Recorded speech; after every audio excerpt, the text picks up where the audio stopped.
Social मीडियाचा बळी जो असतो तो बळी आज माझी पत्नी ठरलेली आहे.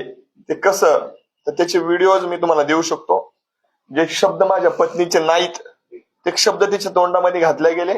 आदरणीय देवेंद्रजी फडणवीसांविषयी आरक्षण मागतोय तुमची बायको नाही असं जे स्टेटमेंट केलं त्याचा ते हिचं नव्हतंच, माझ्या पत्नी पूजा जाधवचं नव्हतं, ते दुसऱ्यांचं होतं, ते दाखवलं गेलं. नंतर पहलगामच्या प्रक्रियेमध्ये जी काय प्रक्रिया केली त्या प्रक्रियेमध्ये त्यांनी चुकीचं केलं हे सगळं ते सांगल. परंतु ह्या सगळ्या प्रक्रियेमध्ये मला एक सांगायचंय की एक कार्यकर्ता म्हणून काय करून देऊ शकतो आणि कार्यकर्त्यांनी ठरवलं तर काय होतं हे या 2026च्या निवडणुकीमधनं मी पुणे शहराला दाखवून दिलेलं आहे. प्रभाग क्रमांक 1 मध्ये तयारी केली. प्रभाग क्रमांक 1 मधल्या माझ्या माता भगिनी माझे भाऊ या ठिकाणी आलेले आहेत. प्रभाग क्रमांक 1 मध्ये कुठल्याही पक्षाचा सर्वे बघितला तर त्या सर्वे मध्ये आम्ही प्लस होतो. तिथं काय समीकरण झाली, निष्ठावंताला संधी दिली, आम्ही पक्षाचा निर्णयाचा स्वीकार केला. परंतु ज्या ज्या प्रभाग क्रमांक 1 मधल्या व्यक्तीनं, ज्या माय भगिनीनं, ज्या कार्यकर्त्यांना आमच्या पाठीशी उभे राहिले त्यांची कान धरून माफी मागतो. तुमची इच्छा त्या प्रभागातलं वातावरण आम्ही बदललं होतं, आम्ही लढणार होतो, आम्ही निवडून येतो. प्रभाग क्रमांक 1च्या वासियांची पहिल्यांदा आम्ही माफी मागतो. त्यानंतर दुसरी माफी मागतो आम्ही. माझ्या शेजारी हा जो बसलेला माझा भाऊ सुभाष चव्हाण दिसतोय, या सुभाष चव्हाणांची आणि आणखीन एक माझ्या भगिनी आहेत आदिती बाबर, त्या भगिनीची, त्याचबरोबर जे इच्छुक होते त्या सगळ्यांची मी माफी मागतो. पक्ष शिखर नेतृत्वानं माझ्या पत्नीला संधी दिली. माझ्या पत्नीला ज्यावेळेस संधी दिली त्यावेळेस तो संघर्ष जो अतितटीचा निवडणुकीच्या कालावधीमध्ये चालला होता. रात्री 2 वाजता उमेदवारी फायनल होती. या भावासाठी आमच्या दोघांची समक्षात मीटिंग झाली. त्यांनी मोठं मन दाखवलं. सकाळी अखेरच्या दिवशी 11:30 वाजता उमेदवारी मिळाली. या भावाने स्वतः फोन करून सांगितलं मी थांबतो, संधी तुम्हाला घ्या म्हणून, कारण की त्या पद्धतीचं वातावरण मी प्रभाग 1 मध्ये केलेल्याचा इम्पॅक्ट 2 मध्ये तयार झाला होता. म्हणून 2 मधले 4 सीट आम्ही काढू शकतो. आणि ते जी सीट आहे ती जी भूमिका आहे एका राजकीय पक्षाच्या शहर प्रमुखाचा तो प्रभाग पडतो. त्या ठिकाणी 4चं वातावरण फिरलं होतं. त्या ठिकाणी सगळ्या गोष्टी घडल्या होत्या. तिथल्या विरोधकांची पायाखालची बाजू घसरल्यामुळं त्या ठिकाणच्या लोकांनी हे घडवलं. प्रथमतः याच बरोबरीनं आम्ही पॅनलमध्ये आल्यामुळे जो पॅनल स्ट्रॉंग झाला हे वातावरण झालं होतं. आम्ही बाहेर पडल्यामुळं आता तो पॅनल वीक होतोय का असं जे वातावरण झालंय तर ते माझी पत्नी काय होणार आणि ती पुढे काय करणार हे तिच्या प्रक्रियेमध्ये समजून सांगाल. प्रभाग क्रमांक 1, प्रभाग क्रमांक 2 ज्यांनी आम्हाला सहकार्य केलं त्यांची मी माफी मागतो. त्याचबरोबर आदरणीय छत्रपती संभाजी महाराज, महाराष्ट्राला अपेक्षा असेल की आज धनंजय जाधव काय बोलणार, धनंजय जाधवला विरोध झाला, त्या सगळ्या प्रक्रियेत मी तेव्हाही सांगितलं होतं मी छत्रपती संभाजीराजांसोबत आहे. एका घरांमध्ये 2 विचार असू शकतात, एका घरामध्ये 2 भूमिका असू शकतात.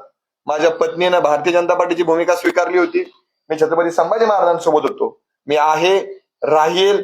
मला जो विचार पटतो छत्रपती शिवाजी महाराजांचं हिंदुत्व, आणि जर त्या शिवाजी महाराजांच्या हिंदुत्वावरती भारतीय जनता पार्टी काम करत असेल तर मी स्वराज्यामध्ये सोबत आहे, स्वराज्यासोबत राहील. पण आपसूक कुठं ना कुठं तरी ती पॉझिटिव्ह वेव्हच्या माध्यमातून आपण सहकार्याच्या भूमिकेत राहतो. देवेंद्रजींनी मराठा आरक्षणात काय केलंय, त्यांच्या सरकारने काय केलंय हा विषय बोलण्याचा इथं नाही. परंतु त्या सगळ्या भूमिका माझ्या पत्नीला माहिती आहेत.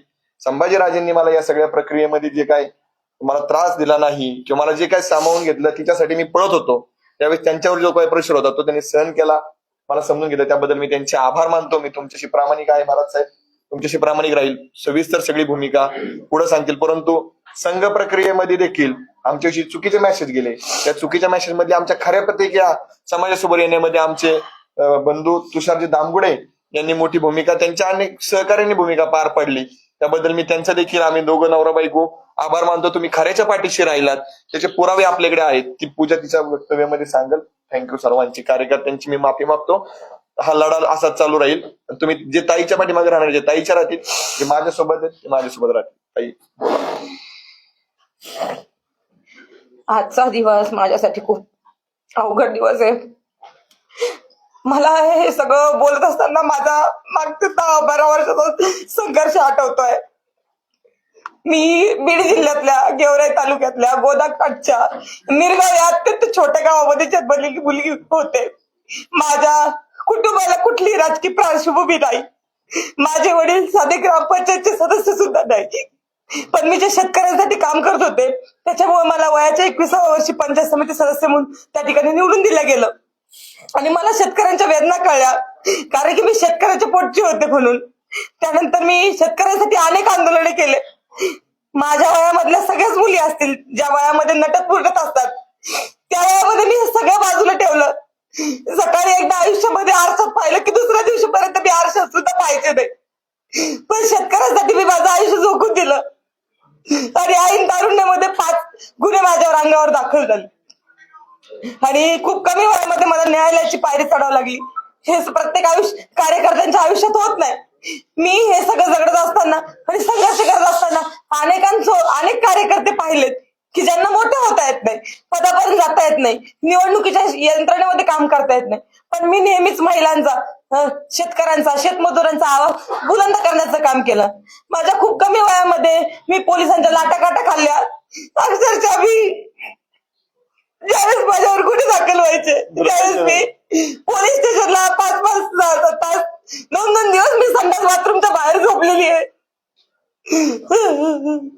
आणि अनेक वेळा न्यायालयामध्ये ज्यावेळेस आपण शेतकरी गुन्ह्यावर काम करतो तर त्यावेळेस ते वकिलाचे पैसे भरण्यासाठी, न्यायालयाचे पैसे भरण्यासाठी सुद्धा माझ्या खिशामध्ये पैसे नसायचे. पण अशा परिस्थितीमध्ये त्यांचा आवाज बुलंद केला. माझ्या गेवराई तालुक्यातल्या कार्यकर्त्यांनी कधी माझ्याकडून वडापावची सुद्धा अपेक्षा केली नाही. मी बिनलग्नाची मुलगी होते. राजकारण घागरडं असतं असं म्हणतात, पण माझ्या बापाने एवढं मोठं दगड काळीच करून एवढ्या राजकारणामध्ये मला घातलं. पण मी सुद्धा तशी वागले आणि संघर्ष करत राहते. पुढे छत्रपती संभाजीराजांच्या आशीर्वादानं मराठा क्रांती मोर्चामध्ये आम्ही काम करत असताना संभाजीराजांनी आम्हाला एकत्रित आणलं आणि त्या ठिकाणी आमचं लग्न झालं. लग्नानंतर सुद्धा एकही दिवस नवीन नवरी म्हणून मी राहिले नाही. मी दुसऱ्या दिवशी प्रभागाच्या बाहेर पडले, हक्काच्या लोकांसाठी काम करायला लागले. पण हे सगळं करत असताना माझ्याकडून चुका होतात. माझ्या आयुष्यामध्ये माझं पूर्ण आयुष्य शेतकरी विरुद्ध कारखानदार यांच्या संघर्षामध्ये गेलेलं आहे. आणि आज इथं मी खेड्यातली मुलगी शहरात आल्यानंतर 360 डिग्री मध्ये माझं आयुष्य पूर्ण चेंज झालेलं आहे. माझा लढा मागचा शेतकऱ्यांसाठी होता, पण या पुणे शहरामध्ये आणि या शहरामध्ये शेतकरीच नाहीत. तर ही मुवमेंट सगळी लक्ष घेण्यामध्ये माझ्याकडून काही चुका घडल्या असतील. लग्नानंतर आम्ही 20-23 दिवसानंतर काश्मीरला गेलेलो होतो. तिथं हल्ला झाला. अनेक आमच्यासारखे कपल त्या ठिकाणी रूम मध्ये बसले असतील, पण आम्हाला ते वेदना झाल्या. आमच्या अंगात रक्त चळवळ होती, संघर्ष होता. आम्ही घरातून बाहेर पडलो. महाराष्ट्रातल्या लोकांना प्रयत्न केले, त्यांना बाहेर काढलं, अनेकांना धीर दिला. आम्ही 8 दिवस तिथे थांबलो. लाल चौकामध्ये त्या ठिकाणी आंदोलन केलं. महाराष्ट्राचे मुख्यमंत्री आदरणीय देवेंद्रजी फडणवीस यांना व्हिडिओ कॉल केला आणि ज्यावेळेस तो हल्ला झाला त्यावेळेस तो माझा व्हिडिओ व्हायरल झालेला तुम्ही बघतात. तो हल्ला झाल्यानंतर 1 तासामध्ये मी दिलेली ती प्रतिक्रिया होती. त्याच्यानंतर 2-4 तासामध्ये आम्ही जखमींना भेटलो. त्यांना मी विचारलं की काय परिस्थिती झाली. त्यावेळेस त्यांनी मला सांगितलं. त्यावेळेस देशभरामध्ये काहीच वातावरण नव्हतं या विषयाच्या संदर्भामध्ये. त्यावेळेस मी ती क्लिप दिलेली होती, कारण की मला असं म्हणायचं होतं की दहशतवाद्यांना आपल्या देशामध्ये कुठेतरी हिंदू मुस्लिम करायचंय आणि आपल्या देशाची एक अखंडता ही मोडून काढायची आहे. आणि म्हणून मी त्या ठिकाणी तसं म्हटले. परंतु नंतर 3 तासानंतर वातावरण बदललं, प्रतिक्रिया यायला लागल्या जखमींच्या. आणि त्यावेळेस काय आलं की खरंच त्यांना धर्म विचारून मारलं आलेलं होतं. परंतु वरच्या लेवलला पक्षाच्या मोठ्या घडामोडी घडत असतात, त्याचा विक्टीम मी झाले. आणि त्यानंतर तो व्हिडिओ एवढा पसरला की नंतर मी भूमिका सांगितली माझी की हो, पहलगामचा आणि काश्मीरचा हल्ला हा फक्त धर्म विचारूनच झालेला आहे. परंतु मी ज्या पॉवरफुली ती भूमिका मांडली ती पॉवरफुली नंतर खाली जाऊ शकली नाही, कारण की मीडियाच्या माध्यमातून निगेटिव्ह गोष्टीला जेवढं पसरलं जातं तेवढं पॉझिटिव्ह गोष्टीला पडावा दिला जात नाही. आणि त्याचा विक्टीम मी झाले. आणि सोशल मीडियाच्या माध्यमातून त्याचा विक्टीम मी झाले. आणि त्याच्यामुळे ही सगळी घटना घडली. माझी भूमिका तिथपर्यंत पोहोचू शकली नाही. अनेकांना गैरसमज निर्माण झाले. आज पुन्हा मी प्रभाग क्रमांक 1 आणि 2 ची तयारी करत असताना सहन होत नाही की सामान्य घरचे मुलं की हे इथपर्यंत जातायत, लढतायत, उमेदवारी आणतात, हे अनेकांना सहन होत नाही. आणि त्याच्यामुळे प्रभाग क्रमांक 2 मधले जे काही पूर्वीचे उमेदवार असतील, आमचे विरोधक असतील, ज्यांना पिढ्यानपिढ्या राजकारण करायचंय, त्यांना हे सहन होत नाही की 8 महिन्यामधून आलेली मुलगी इथं राहुलजींचं पण सांगायचं राहिले. हा, या 8 महिन्यामध्ये एखादी मुलगी येते, भारतीय जनता पार्टीची उमेदवारी मिळवते. त्यांनी पूर्ण प्रकारे प्रभाग क्रमांक 2 मधून निगेटिव्ह व्हिडिओ बनवले. त्याचबरोबर मी मराठा आरक्षण चळवळीमध्ये काम करत असताना त्यावेळेस आम्हाला राज्याचे मुख्यमंत्री आदरणीय देवेंद्र फडणवीसांना मराठा समाजाच्या भावना व्यक्त करण्याची संधी भेटत होती. मुंबईमध्ये पहिल्यांदा मराठा क्रांती मोर्चा झाला. त्यावेळेस मी वयाचे 20व्या वर्षी असेल, त्या समाजाच्या भावना मी मुंबईच्या त्या स्टेजवर मांडल्या. त्यावेळेस माझ्याकडून समाजाच्या भावनेच्या व्यतिरिक्त आदरणीय देवेंद्रजी फडणवीस यांच्याबद्दल खालच्या भाषेमध्ये एकही शब्द बोलला गेला नव्हता. पण कुणीतरी एक मुलगी होती क्रांती मोर्चातली, तिच्या तोंडातून असं वाक्य गेलेलं आहे की देवेंद्र फडणवीस साहेब, मी मराठा आरक्षण मागते, तुमची बायको मागत नाही. तर हे वाक्य माझ्या तोंडातील नाही, हे वाक्य कोणतरी इतर मुलीने बोललेलं आहे, परंतु आज ते माझ्या तोंड घशी पाडलेलं आहे आणि हे मीच बोलला सांगते. मी वारंवार सांगतेय की हे वाक्य माझं नाही, मी व्हिडिओ रिलीज करते. परंतु ही जी प्रभागातली टीम आहे विरोधकांची ट्रोलर्स करणारी, ही मोठ्या प्रमाणामध्ये फैलावत चाललेली, ह्याचा विक्टिम, ह्याचा बळी मी आज ठरलेला आहे. मला सगळ्यांना एकच विनंती करायची की सामान्य कुटुंबातून येऊन हे करणं. फोटो व्हायरल केली ती पण. हा, राहुल गांधींचा एक फोटो माझ्यासोबत व्हायरल होतोय आणि मी कुठेतरी त्यांच्या मुवमेंटमध्ये आहे आणि भाजपमध्ये मला एंटर केलं असं पण पसरवलं जातंय. मी शेतकरी संघटनेत काम करत होते. राहुल गांधींचा व्हिडिओ बघा आज पण, माझ्या छातीला शेतकरी संघटनेचा बिल्ला आहे आणि मी त्यांच्याकडे घेऊन कापूस घेऊन गेलेले. माझ्या गावाकडून मी एसटीने राहुल गांधींना भेटण्यासाठी पोहोचले होते, कारण की ते मराठवाड्यात आलेले होते. एसटीने पोहोचून सकाळी 5:30 वाजता मी त्यांना गाठलं होतं आणि त्यांना सांगितलं होतं की आयात निर्यात धोरण हे कापसाचं बदललं पाहिजे, त्याच्यावर काम झालं पाहिजे, तर शेतकऱ्यांना कापसाला न्याय भेटेल, शेतकऱ्यांना भाव भेटेल. परंतु आज ते कापूस वगैरे सगळं सोडून दिलंय त्यांनी. फक्त त्यांनी काहीतरी व्हिडिओ व्हायरल करायचा, एखादं कुणाला तरी भेटतं. अशी खूप मोठी गँग मला वाटतं देशभरामध्ये झाली. याचं व्हिक्टिम सामान्य घरचे मुलं होतात. एक तर कार्यकर्ता कुणी आपल्या सामान्य घरात लढणारा तिथपर्यंत पोहोचत नाही. तिथपर्यंत पोहोचून धनाभाऊंचं लग्न झालं आणि त्याच्यानंतर मी तिथपर्यंत पोहोचू शकले. त्यांच्या आशीर्वादानं आणि त्यांच्या सगळ्या आजपर्यंतचे केलेल्या कामामुळे मी तिथपर्यंत पोहोचू शकले. परंतु आणि सगळ्या सहकार्यांमुळे, धनाभाऊंना ज्यांनी आजपर्यंत सहकार्य केलं त्यांच्यापर्यंत मी आज पोहोचू शकले. परंतु हे सगळं मोडीत काढण्यासाठी त्यांनी हे षडयंत्र केलेलं आहे. मला माहिती आहे की भारतीय जनता पार्टीने मोठ्या मनाने मला या प्रक्रियेमध्ये स्वीकारलं होतं आणि ज्यावेळेस आपलं लग्न होतं त्यावेळेस हिंदू धर्म संस्कृतीमध्ये आपण पतीला देव मानतो. त्या ठिकाणी मी त्यांना देव मानून त्यांनी घेतलेला निर्णय हे त्यांच्या दोघांनी एकत्रितपणे विचार करून आम्ही भारतीय जनता पार्टीची पूर्ण आचारसंहिता असेल, त्यांचे नियम कानून असतील किंवा त्यांची एक ठेवण असेल, ती सगळी समजून घेऊनच मी भारतीय जनता पार्टीमध्ये प्रवेश केला होता. नेत्यांनी सुद्धा माझ्यावर विश्वास ठेवला आणि त्यांनी अनेक पक्ष देत नसतील उमेदवाऱ्या, परंतु भारतीय जनता पार्टीने माझं काम बघून, सर्वे बघून मला त्या ठिकाणी उमेदवारी दिली होती. असं इतर पक्षामध्ये होताना दिसत नाही. मी त्यांचे खूप खूप आभार मानते. परंतु कुठल्याही सामान्य कार्यकर्त्याचा जो 8x10च्या खोलीमधून येतो, धनाभाऊंचं 2017च्या पूर्वीचं आयुष्य बघा तुम्ही. 8x10च्या खोलीमध्ये धनाभाऊ मोठेचे झालेले आहेत. अक्षरशः त्या रूमला संडास बाथरूम सुद्धा नव्हतं. अशा परिस्थितीमध्ये धनाभाऊ मोठे झालेले. तिथंच बेडरूम, तिथंच किचन, वरतू कॅवलारू पडू नये म्हणून त्याला मध्येच खांब लावलेला. अशा परिस्थितीमध्ये हा कार्यकर्ता मोठा झालेला आहे. मग ह्या ट्रोलर्सला सगळ्यांना तुम्ही सहन करतात. मोठे लोक चुकतात. मी म्हणत नाही की मी चुकले नाही. पहलगामच्या प्रकरणामध्ये मी चुकले असेल, माफी पण मागितली, मी दिलगिरी व्यक्त केलेली आहे. अनेक मोठे लोक चुकतात, पण त्यांना तुम्ही ट्रोल करत नाही. तुमची शिक्षित बरं सामान्य माणसाचा बळी घेताना तुम्हाला एक पोस्ट टाकणं, संघर्ष करणं, गुन्हे दाखल करून घेणं याच्यापेक्षा खूप पलीकडचं असतं हे. सहज जस्ट मोबाईल हातामध्ये घेऊन पोस्ट टाकणं, ती व्हायरल करणं एवढं सोपं हे आयुष्य नसतं. मुलीचं तरी कायमच नसतं. आणि मला असं वाटतं की ते तुम्ही सगळेजण केला तर तुम्ही यशस्वी झाला. माझ्याशिवाय दुसऱ्या कार्यकर्त्याचा तुम्ही बळी घेऊ नये. पण जसा माझा बळी गेलाय, मला जाणीव आहे की प्रभाग क्रमांक 1 मध्ये मी तयारी करत होते, पण प्रभाग क्रमांक 2 मध्ये ज्यावेळेस मला उमेदवारी भेटली त्यावेळेस सुभाष भाऊ चव्हाण असतील, माझी छोटी बहीण म्हणेल मी तिला, ती पण मी जसे बिना लग्नाचे असताना राजकारण करत होते, बिना लग्नाची बापाचे आधारण राजकारण करणारी आदिती बाबर, तिला ही उमेदवारी भेटणार होती, पण ती मला भेटली. ती माझी बहिणीसारखी आहे. मी तिच्या वेदना कळू शकते. ती सुद्धा एका लढणाऱ्या बापाची मुलगी आहे. तिच्यावर माझ्याकडून अन्याय झाला, तिचे मी खूप खूप मागे मारते. पण भविष्य काळामध्ये जिथं कुठं मला यांना संधी देण्याचा प्रयत्न होईल त्यावेळेस मी सक्षमपणे माझा सगळा त्याग करून त्यांच्या पाठीशी उभा राहील. आज असं म्हणलं जाते की प्रभाग क्रमांक 2 मध्ये ह्यांना पॅनल कमकुवत करायचा होता म्हणून त्या ठिकाणी केलंय. पण मला त्या प्रत्येकाला सांगायचंय, मग राहुल दादा जाधव असतील, सुधीर वाघमोडे असतील आणि त्याचबरोबर आमच्या रेणुकाताई चलवादी असतील, या सगळ्यांना प्रभाग क्रमांक 2 मधल्या नागरिकांनी उचलून धरलं पाहिजे. यांच्या पाठीशी उभं राहिलं पाहिजे आणि यांना 15 तारखेला कमळ या चिन्हावर मतदान केलं पाहिजे. हे सगळं बाजूला सावरून मला एकच सगळ्यांना विनंती करायची आहे की मी भारतीय जनता पार्टीची आता कार्यकर्ता झालेली आहे. मी या पक्षामध्येच काम करणार आहे. सगळ्या संघ परिवाराने मला मोठ्या मनाने समजून घेतलं. अतिशय चांगली लोक आहेत ती. त्यांनी माझी भूमिका समजून घेतली आणि त्यांच्यासोबत मला काम करायचं. संघ परिवाराने मला समजून घेतलं आणि महाराष्ट्रामधल्या हिंदुत्ववादी संघटनांनी सुद्धा मला विनंती करायची की इथून पुढच्या काळामध्ये मला हिंदुत्वासाठी, मी स्वतः हिंदू आहे, हिंदुत्वासाठी मला काम करायचं. तुम्ही सगळ्यांनी मला सामावून घ्यावं. आणि खेड्यातली मुलगी आहे मी, चुकली असेल, शहरातल्या सगळ्या गोष्टी समजून घ्यायला मला वेळ लागेल. मी ते समजून घेईल, ही चळवळ समजून घेईल, संघ परिवार समजून घेईल, हिंदुत्व काय ते समजून घेईल आणि तुमच्या मार्गदर्शनाखाली इथून पुढच्या माझ्या आयुष्याची वाटचाल करेल. झालेल्या सगळ्या चुकांबद्दल मी माफी मागते आणि शहरात आणि राज्यात त्याचबरोबर जिथं जिथं भारतीय जनता पार्टीच्या कार्यकर्त्यांना माझी गरज असेल तिथं मी जीवाचं रान करणार आहे. मला माहिती आहे की आम्हाला मराठवाड्यामध्ये म्हणायचे की आपली मराठवाड्याची शेतकऱ्याची वाघीण आहे, परंतु वाघीण ज्यावेळेस जखमी झालेली असते तर त्यावेळेस ती अतिशय जोमाने काम करते. तसंच भारतीय जनता पार्टीचे सगळे उमेदवार निवडून जाण्यासाठी मी जोमाने काम करणार. मी जसं स्वतःसाठी लढले असते त्याच्यापेक्षा जास्त मी त्यांच्यासाठी लढणार. आमचे सगळे फाउंडेशनचे कार्यकर्ते, धनाभाऊंवर प्रेम करणाऱ्या माझ्या बहिणी यांनी मी अतिशय नवीन असताना सुद्धा माझ्यावर बहिणीसारखं प्रेम केलं ते मी आयुष्यात विसरू शकत नाही.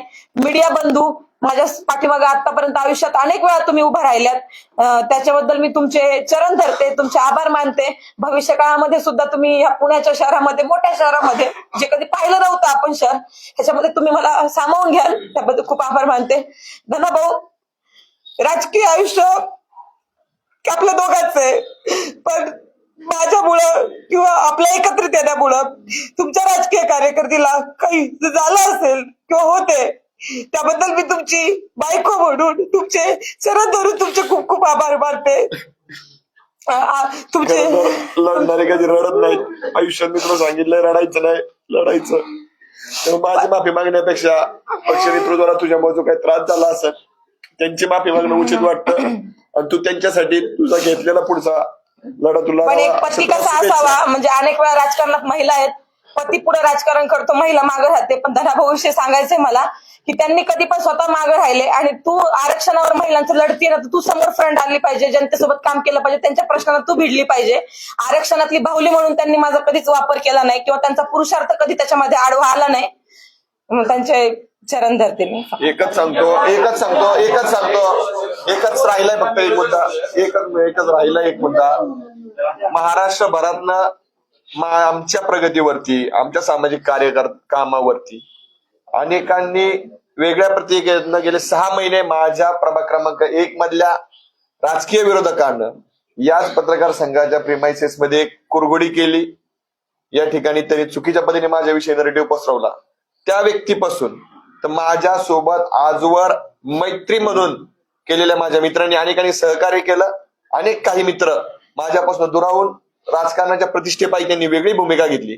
त्या सगळ्यांना, त्यांच्या कुटुंबियांना माझा सल्ला आहे, राजकारणामध्ये स्वकर्तृत्वानं कष्टानं पुढे यायचं असतं.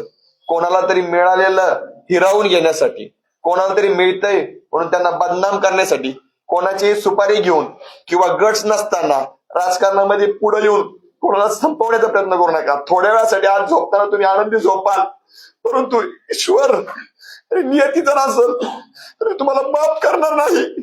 प्रभाग क्रमांक 1 असो, प्रभाग क्रमांक 2 असो, माझ्यासोबत राहिलेले सगळ्यांचे आभार. ज्यांनी 8 महिन्यामध्ये काय माझे प्रयत्न केले या पत्रकार संघातल्या सगळ्या लोकांना माहितीये. तुमच्यामध्ये माझ्याविषयी रोष निर्माण झाला असेल, तुमची परत माफी मागतो. परंतु माझ्या बाबतीत जे घडलं ते कोणाच्या बाबतीत घडवण्यामध्ये समर्थन देऊ नका. ज्या 1 मधल्या व्यक्तीनं हे केलं याला 1 मधल्या लोकांनी पाडावं आणि 2 मधल्या लोकांनी पण केलं त्यांनाही पाडावं. आणि आठीच्या आठी कमळ त्या 2 प्रभागांमध्ये उमलावेत ही अपेक्षा व्यक्त करतो. जे चुकले त्या 2 महिन्यात त्या मित्रांना देखील सल्ला आहे, ज्यांनी मदत केली त्यांनाही सल्ला आहे. मी तुमचाच आहे, मी तुम्हाला काही दुजा भावाची वागणूक देणार नाही. पण परत काम करा आणि संधी मागा, कोणाच्या पाठीत खंजीर खुपसू नका. आम्ही लढणार नाही आहोत. आता पूर्णपणे मी प्रभाग क्रमांक 1 मध्ये 4 उमेदवारी अर्ज दाखल केले होते. त्याच्यामध्ये 1 अर्ज धनाभाऊंचा होता, 3 माझे होते. आम्ही प्रयत्न करत होतो, परंतु नंतर शेवटच्या टप्प्यामध्ये आम्ही प्रभाग क्रमांक 2 साठी अर्ज भरला. ते सगळे अर्ज आम्ही आता मागे घेतलेले आहे. पुणे महानगरपालिकेच्या निवडणुकीमध्ये आम्ही कुठेही उमेदवार नसणार आहोत आणि त्यामुळे आम्ही भारतीय जनता पार्टीचे जे उमेदवार पक्ष जशी जबाबदारी दिली तिथं निवडून आणण्यासाठी प्रयत्न करणार आहोत. विशेष जबाबदारी प्रभाग क्रमांक 1 आणि 2 ची आमच्यावर असणार आहे. ह्या देशातलं हिंदुत्व टिकवण्यासाठी नरेंद्रजी मोदींनी जे प्रयत्न केलेले आहेत आणि मराठा आरक्षणासाठी देवेंद्र फडणवीसांनी जे प्रयत्न केलेले आहेत त्या साहेबांचे आदेश मानून मी भविष्य काळामध्ये हिंदुत्वासाठी काम करणार आहे आणि भारतीय जनता पार्टीच्या कोर टीम मध्ये येऊन काम करणार आहे. जर भारतीय जनता पार्टीकडून कुठलाही दबाव वापरला गेला नाही, कारण खरं तर दबाव तर त्यांना असता किंवा पहिल्या त्यांनी उमेदवारीच मला दिली नसती. हा सर्वस्वी निर्णय माझा होता. मी घेतलेल्या भूमिकेमुळे काही पक्षाच्या जागांवर अडचण निर्माण होते की काय असा प्रश्न निर्माण झाला होता. मला असं वाटतं की मी एकटी निवडून येण्यापेक्षा भारतीय जनता पार्टीचे अनेक लोक त्या ठिकाणी सभागृहामध्ये बसणं मला गरजेचं वाटलं आणि त्याच्यामुळे स्वतः जबाबदारी स्वीकारून माझ्या मागच्या आयुष्याची जबाबदारी स्वतः मी स्वीकारली आहे आणि मी त्याग करण्याचं ठरवलेलं आहे आणि मी त्याग करेल. मी तरुण आहे आणि याच्यामध्ये काही दिवस काळ जातील पण माझी त्याच्यासाठी तयारी आहे.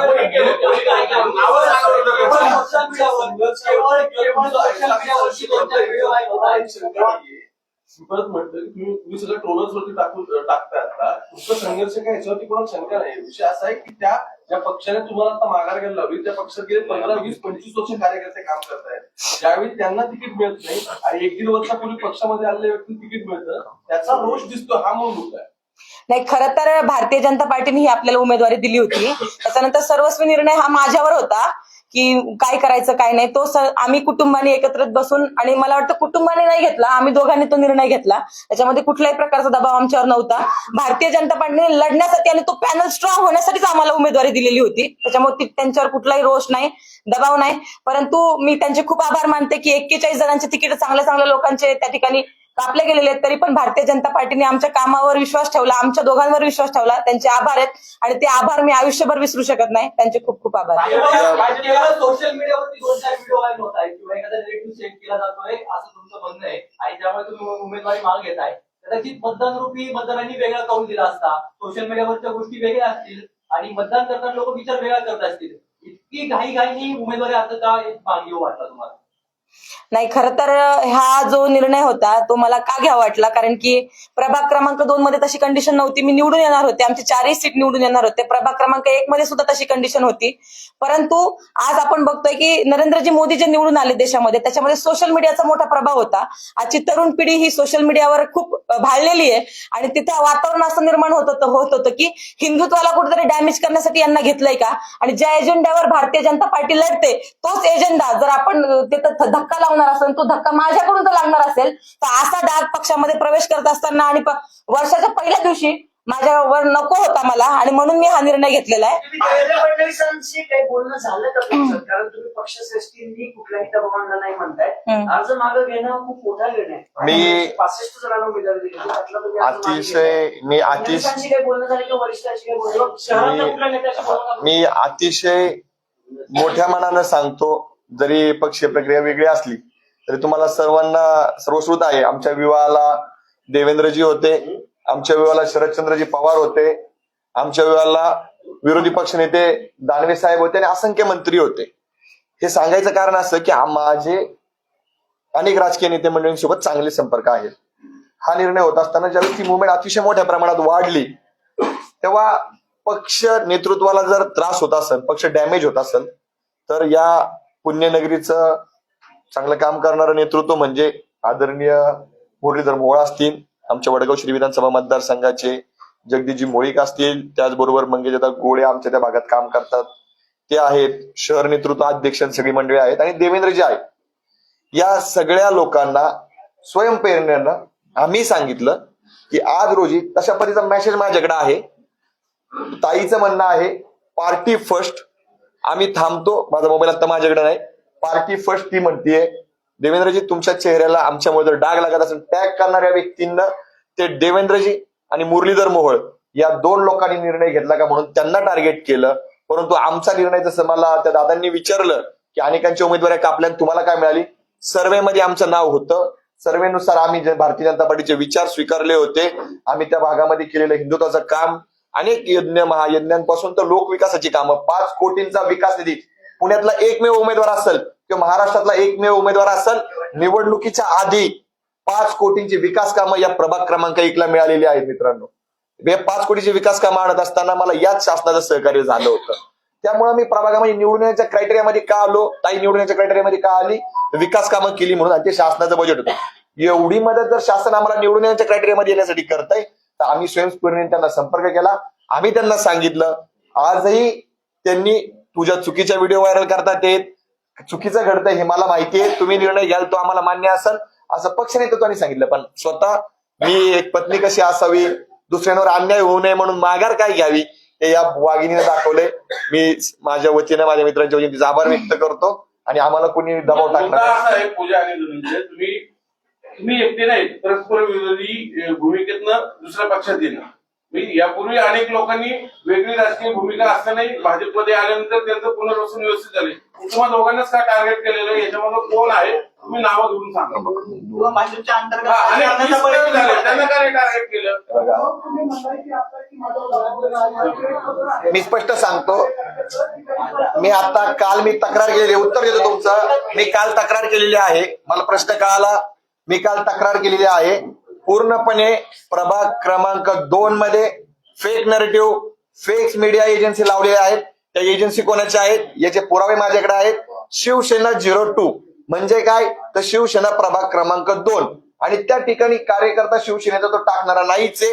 राष्ट्रवादी काँग्रेस पक्षाच्या कार्यकर्त्यांना पेड एजन्सी देऊन फेक अकाउंट खोललं आणि त्याच्यावरनं सुरुवात झाली. त्याच्या पुराव्यानिशी आम्ही तक्रार केली आहे. म्हणजेच कोण तर पुणे शहरातली राष्ट्रवादी काँग्रेस पार्टी, राष्ट्रवादी काँग्रेस पार्टीचे त्या भागातले सगळे नेतृत्व, सगळे उमेदवार या सगळ्या मंडळींना त्या ठिकाणावरनं ते पेरायला सुरुवात केली आणि नावं ही तुम्हाला सर्वांना माहिती आहे. त्या भागातला माजी नगरसेवक असतील, ते आदरणीय असतील माजी नगरसेवक, आताचे सगळे उमेदवार यांनी मिळून ते षडयंत्र केलं. संघाच्या प्रतिनिधींपर्यंत आम्ही ते पोहोचवलेलं आहे. त्यामुळं आम्ही बळी फक्त ठरलोय खोट्या ट्रोलरचा.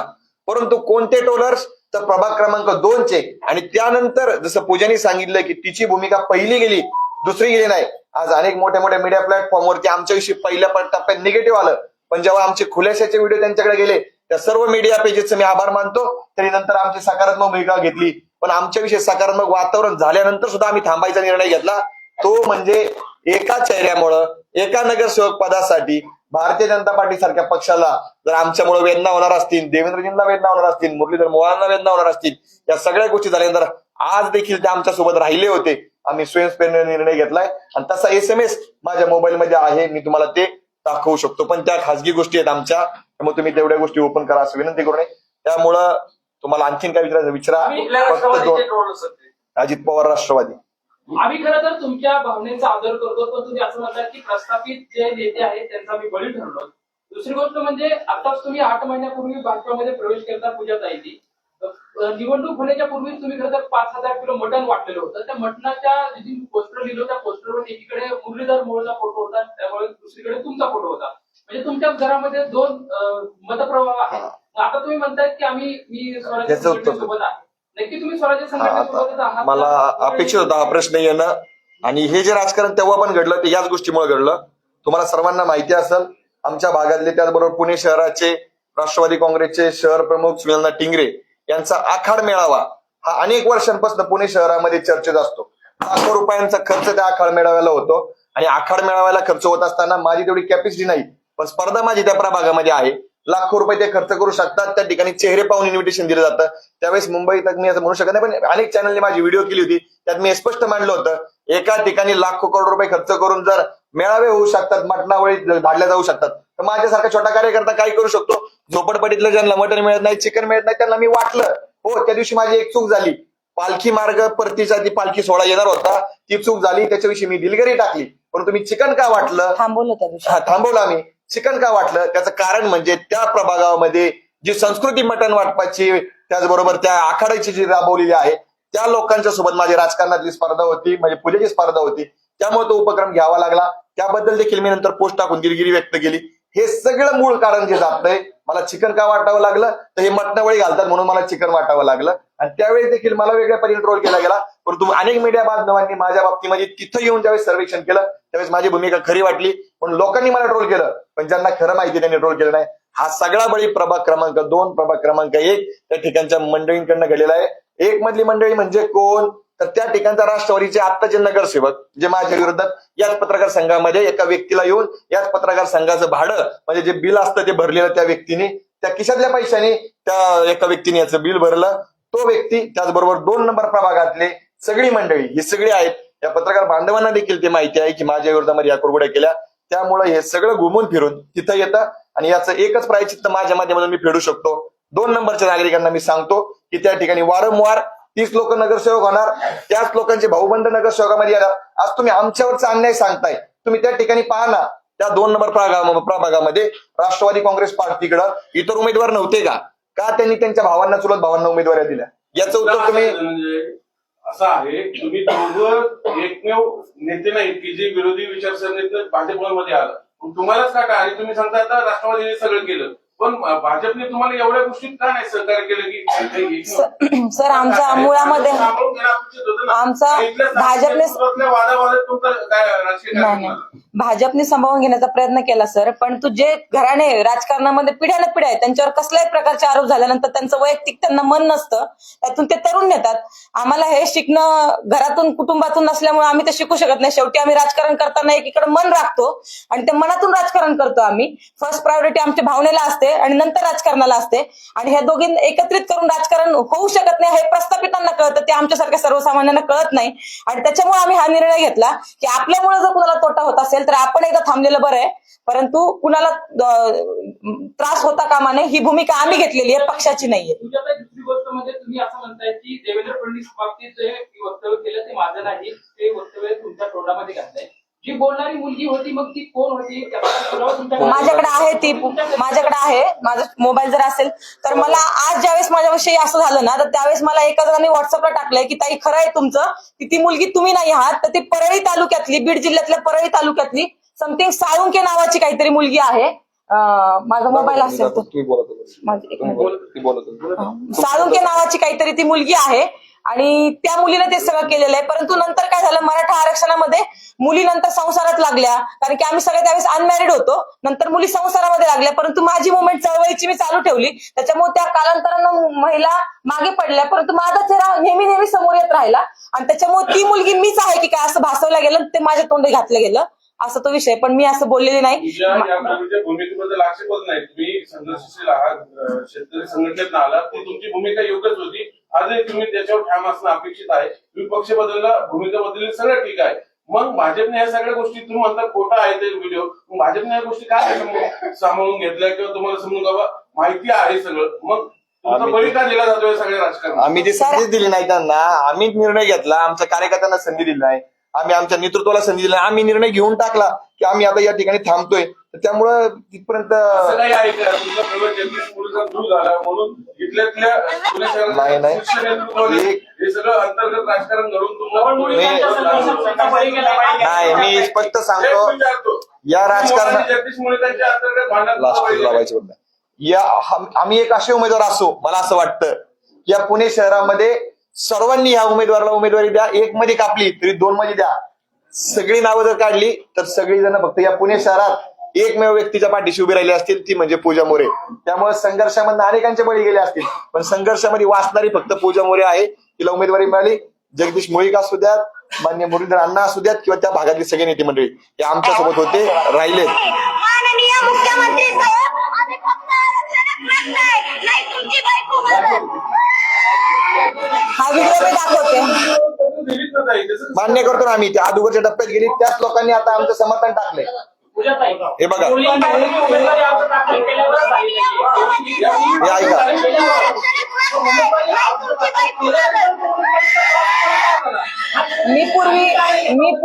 मी पूर्वी भाजपमधून इच्छुक होते. माझा प्रवेश कुठल्याही प्रकार झालेला नव्हता. माझ्या त्या दिवशी उमेदवारी अर्ज मला भेटला, त्यानंतर माझा भाजपमध्ये प्रवेश झालेला आहे आणि त्याच्यानंतर या घटना घडलेल्या आहेत सगळ्या. मी भाजप पक्षाकडून पूर्वी इच्छुक होते, पण भाजपने मला स्वीकारलेलं नव्हतं. ते 2 दिवसापूर्वी स्वीकारलं गेलं, ज्यावेळेस मला उमेदवारी अर्ज भरला आणि त्याच्यानंतर या सगळ्या घटना घडलेल्या. पण ताई, एवढा मोठा पक्ष, एवढा मोठे सर्वे करणारा पक्ष, त्यांना माहिती असेल ना का तुमच्या बाबतीत अशा पद्धतीचं ट्रोल होऊ शकतं? हो, नव्हतंच होणार. हाच मुद्दा आहे. एवढं सॉरी एवढं सांगून पण आता फक्त तुम्ही म्हणताय का आमच्यामुळं काही लोकांचं बळी जाऊ शकतो म्हणून सर मी सांगू शकतो, सर मी तेच उत्तर देतो. एवढं सांगून पण आता सुद्धा पिक्चर क्लिअर होत नाहीये, आता सुद्धा क्लिअर होत नाहीये. ती महिला ही नाहीच आहे हे आम्ही सांगतोय. मग पहलगामच्या प्रक्रियेमध्ये तिथली झालेल्या प्रतिक्रियेनंतर आमची 2ऱ्या तासाला आलेली प्रतिक्रिया आणि 4थ्या तास राहिली प्रतिक्रिया, हे पहा. म्हणजे लोकांना होतंय काय, खोटं फास्ट पसरतंय आणि खरं लोक स्वीकारायलाच तयार नाहीयेत. आता तुम्ही देखील आमच्या प्रतिक्रिया 5 मिनिटांनी तुमच्याकडे देतो. पहलगाम अटॅक नंतर जो हल्ला झालेला आहे तो हिंदू धर्म विचारूनच मारलेला आहे आणि ज्यांनी मारलं त्या पाकिस्तानचा मारणाऱ्यांचा निषेध करते. ही भूमिका व्यक्तिगत यांनी मांडली आणि संघ म्हणून शेजारून पूजाताईंविषयी निगेटिव्ह भूमिका या तुषारदादांनी मांडली, पण तुषारदांची भूमिका त्यावेळेस बरोबर होती आणि पूजाताईंनी त्यावेळेस भूमिका घेतल्यानंतर त्यांनी देखील मान्य केलं की पूजाताईंनी मांडलेली भूमिका त्यावेळेची योग्य होती, नंतरची बरोबर आहे का तुषारदादा? त्या सेम डेचा व्हिडिओ आहे. या सोशल मीडियावर तुम्हाला आज ट्रोलिंग झालेलं आहे, यापूर्वी झालेलं आहे. त्यापूर्वी तुम्ही समोर येऊन सगळे खुलासे केले, मग आत्ताच असं काय भाऊ केलं गेलं?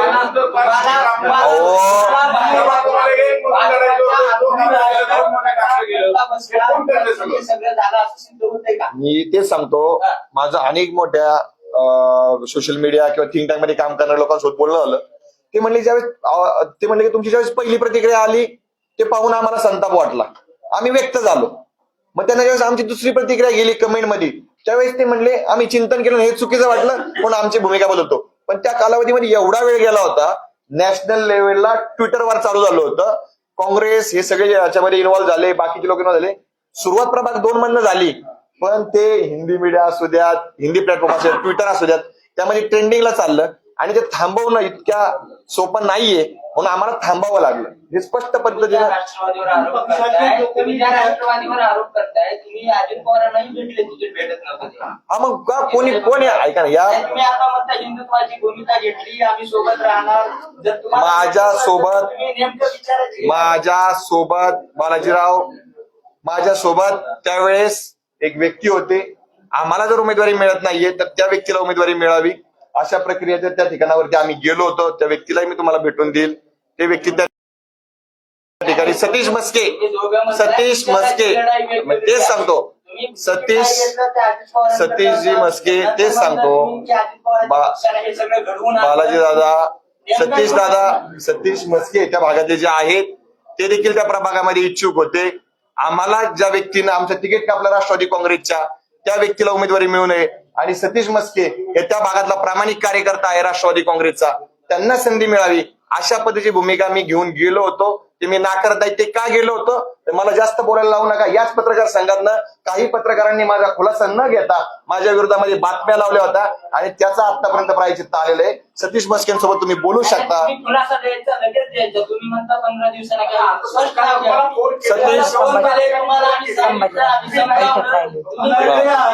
संभाजी महाराज तुम्ही असा आरोप करू नका, तुम्ही स्पष्ट सांगा. मी स्पष्ट सांगतो, पहिलगाम हल्ल्याच्या बाबतीत तुमची आता भूमिका काय? तेव्हा तुम्ही सोशल मीडियावर सांगितलं होतं, तुम्हाला आता काय वाटतं पहिलगाम हल्ल्याविषयी? आता म्हणजे बालाजी दादा आणि दादा, आता पण मी सांगतो, आमची स्पष्ट भूमिका आहे. पहिलगाम हत्याच्या दिवशी आम्ही प्रसिद्धी माध्यमांवर सांगितलं होतं, दोघांनी पण हिंदू धर्म विचारून गोळ्या मारलेल्या आहेत आणि ते चुकीचं आहे. आम्ही त्याचा निषेध करतो. या सगळ्या प्रक्रियेमध्ये तुम्ही सर्व प्रसार माध्यमांच्या प्रतिनिधींनी पुणे शहरातल्या, महाराष्ट्रातल्या माझ्यावरती जे उपकार केलेत, त्या उपकारामुळे मी या ठिकाणी आहे. तुमच्याविषयी माझा कुठलाही राग, लोभ, चूक नाही. मी तुमच्याविषयी काही बोललो असेल तर आत्ताही परत माफी मागतो. त्यावेळेसही माफी मागितली होती. तुम्ही आम्हाला पदरात घ्यावं, आम्हाला सेवा करायची आहे. आम्ही या निवडणूक प्रक्रियेतनं माघार घेतलेली आहे, परंतु पुणेकरांची सेवा आम्ही चालू ठेवणार आहे. अखेरचा मुद्दा करून आपण पूजा मोरे यांना बसल्या म्हणजे आता बघतोय आपण. तुम्ही सांगा, तुम्हाला काय वाटतं? तुम्ही तेव्हा जम्मू काश्मीर जाऊन जी काही भूमिका व्यक्त केली होती, त्या भूमिकेशी तुम्ही आता सहमत आहात का? पहिलगाम मध्ये जे झालंय, तुम्ही म्हणला तसंच काय झालं होतं का? आता काय वाटतं? नाही, त्यावेळेसच मी माझी भूमिका स्पष्ट केली होती की जो दहशतवादी हल्ला झालाय पहिलगामचा, तर तो फक्त आणि फक्त धर्म विचारूनच झालेला आहे. परंतु ज्यावेळेस तो हल्ला झाला त्याच्यानंतर पहिल्या 1 तासामध्ये आम्ही तिथं होतो, त्यावेळेस ती माझी जी प्रतिक्रिया आलेली होती, त्या प्रतिक्रियेमध्ये मला असं सांगितलं गेलं होतं किंवा तसं वातावरण होतं की आपल्या देशामध्ये 2 विभाग झाले पाहिजे म्हणून दहशतवादी वेगवेगळ्या पद्धतीचे प्रयत्न करतायत. म्हणून मी तिथं प्रतिक्रिया दिली होती की असं काही व्हायला नाही पाहिजे, आपला देश अखंड राहायला पाहिजे. पण ज्या वेळेस आपल्या पुण्यातले काही लोक तिथं होते आणि त्यांना मारले गेलं, त्यावेळेस मी त्यांना स्वतः जाऊन भेटले. त्यावेळेस त्यांनी सांगितलं की हो, की आपल्याला हिंदू म्हणूनच विचारलंय. त्यावेळेस मी माझी लगेच प्रतिक्रिया दिली होती की हो, पहलगामचा जो अटॅक झालेला आहे तो हिंदू म्हणून आणि धर्म विचारूनच झालेला आहे. माझी ती भूमिका त्यावेळेस सुद्धा होती, ती भूमिका आज पण आहे आणि ती उद्या पण राहणार आहे. आणि त्याच्यामुळे माझी ही भूमिका तुमच्या माध्यमातून सगळ्यांपर्यंत जावी असं मला वाटतं. आणि ती त्यावेळेस सुद्धा मी मांडली होती, पण त्याला जास्त व्हायरल केलं नाही लोकांनी. धन्यवाद. तुम्ही शेतकरी चळवळीत काम केलेलं आहे. शरद म्हणायच्या देशात भारत आणि इंडिया 2 प्रवर्ग आहेत. तुम्ही खेड्यातून शहरात आल्या, अजूनही शहर खेड्यातल्या मुलींना स्वीकारत नाही असं वाटतंय का? आणि विशेषतः भारतीय जनता पक्ष नाही स्वीकारणार नक्की. मी इथे आल्यानंतर तुम्हाला सांगते, आज शहरातल्या महिलांच्या डोळ्यामध्ये माझ्यासाठी पाणी आहे आणि मी खेड्यातली मुलगी आहे म्हणून पाणी आहे त्यांच्या डोळ्यामध्ये. प्रत्येकाची ती नाळ असते, ती माझी नाळ आहे आणि त्याच्यामुळे मला असं वाटतं की तुझा भाव माझ्या प्रभाग क्रमांक 1 मध्ये झाला नाही. आज ज्यावेळेस मला उमेदवारी नाकारली त्यावेळेस ज्या महिलांचं पूर्ण आतापर्यंतचं आयुष्य हे शहरामध्ये गेलेलं आहे त्यांच्या सगळ्यांच्या डोळ्यामध्ये पाणी आहे आज. मागं पण त्यांच्या डोळ्यामध्ये पाणी आहे आज. त्याच्यामुळं उलट ही जी दरी निर्माण होती, शरद जोशी साहेब सांगतात, ही दरी कमी करण्याचं काम भविष्य काळामध्ये मला करायचंय. शहरातला माणूस हा खेड्यामध्ये गेलाच पाहिजे, खेड्यातला माणूस सुद्धा शहरामध्ये गेलाच पाहिजे. आपण माणसं आहोत शेवटी आणि ती एकत्र आलीच पाहिजे असं मला वाटतं आणि ते करण्याचं काम मला वाटतं. ट्रोलरचं मेसेज बघून तुम्हाला तिकीट नाकारतो, मी अक्षर मागे घ्यायला लावतो, त्या भाजपसोबत जाण्याचा तुमचा राजकीय निर्णय चुकला असं वाटत नाही? आम्हाला आम्ही एवढ्या वेळेस सांगतोय, आम्ही निर्णय आम्ही घेतलाय, भाजपने उमेदवारी दिली, आमच्या अर्धवट भूमिका गेल्यात, त्यानंतर हे झालंय. त्यामुळं आता आमचे बरेच सगळे मुद्दे वारंवार आम्ही पूर्ण केलेले आहेत. तुम्ही जे सहकार्य केल्याबद्दल धन्यवाद, आभार व्यक्त करतो. 2014 मध्ये भारतीय जनता पक्षाने ट्रोलरची गँग ही सगळी बाजारात उतरवली होती. त्याच ट्रोलर गँगचा बळी भारतीय जनता पक्षाला बसलाय का? आणि नाही बळी नाही, भारतीय जनता पार्टीचे जे काही सर्व सीट निवडून येणार होते त्याच्यापेक्षा जास्त येतील आणि त्याच भारतीय जनता पार्टीसाठी पूजा ही पुणे शहरात सगळीकडे काम करताना दिसेल. धन्यवाद. विकासाचं धोरण काय असणार आहे? तुमच्याकडे पद नसणार आहे, नगरसेवक पद नसणार आहे, बाकीचं काही नसणार आहे. पक्षाचं निवडणुकीची तुम्ही माघार घेतली आहे. आता विकासाचं धोरण काय असणार आहे तुमच्या? लढताना 2 प्रकारे आपण लढू शकतो. विकासात्मक सभागृहामध्ये जाऊन लढाई लढू शकतो आणि नाहीतर जनसामान्यामध्ये जाऊन त्यांचे प्रश्न आपण मांडत राहू शकतो. त्याचे विविध माध्यम आहेत. प्रत्येकच लढणारा कार्यकर्ता काही सभागृहात जातो अशी काही गोष्ट नाहीये, परंतु तो त्याच्या पद्धतीने लढत राहतो. तर आमच्या असणाऱ्या अंतर्भूत कौशल्याचा वापर करून आम्ही त्याच्या जनतेला न्याय देण्याचा प्रयत्न करू. मग ती लढाई एक वेळेस रस्त्यावरची असेल तर रस्त्यावरची लढू, ती सभागृहातली असेल तर सभागृहात आमचा पिंड आम्ही सोडणार नाही. आणि 5 कोटी निवडून येण्याच्या आधी नाही शब्द 5 कोटी बजेट आम्ही निवडून येण्याच्या आधी आणलं होतं. प्रभाग 1 आणि प्रभाग 2 मध्ये मिळून 10 कोटी पुढच्या पंचवार्षिकला नगरसेवक झालो नाही तरी पहिल्या वर्षात आणू, हा शब्द या ठिकाणी देतो आणि थांबतो. धन्यवाद. जय हिंद, जय महाराष्ट्र.